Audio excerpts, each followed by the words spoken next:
Awak kalau pergi mana-mana mesti suka jalan seorang-seorang ke? Betul. Awak? Mustahil kan kalau saya nak jalan-jalan dengan awak.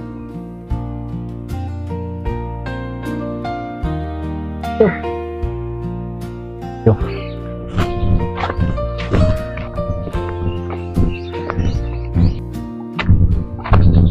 Awak? Terima kasih tau. Tak payah. Saya lah terima kasih kat awak sebab awak sudi teman saya jalan hari ni. Sama-sama. Saya balik dulu lah. Hati-hati kat jalan tau. Tak boleh. Kenapa pula? Sebab hati saya dekat awak bukan kat jalan. Itu hati lain. Ini hati-hati. Oh, jadi hati-hati di jalan. Ya. Bukan hati-hati di jalan, tapi hati-hati dijaga.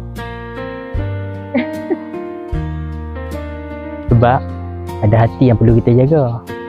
Okeylah, saya balik dulu. Hati-hati dijaga tau. Okey, bye.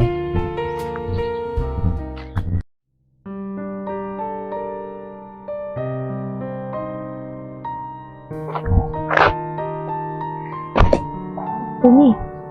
Ni siapa? Aku Adam.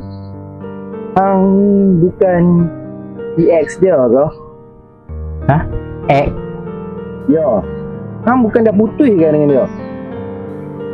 Oh. Jadi hang nak putus dengan aku, hang tak mau cakap. Hang pakai orang tengah.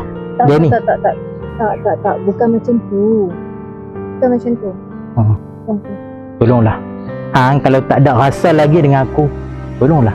Yang jadi baik lah. Bukan apa. Takut aku ni salah faham.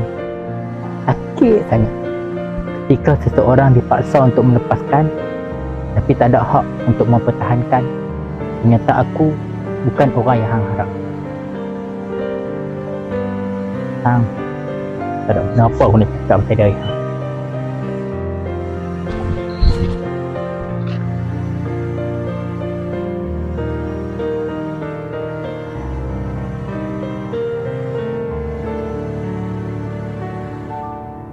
Hang bukan ex dia ke? Terkadang ku menyesal mengapa ku kenalkan dia padamu.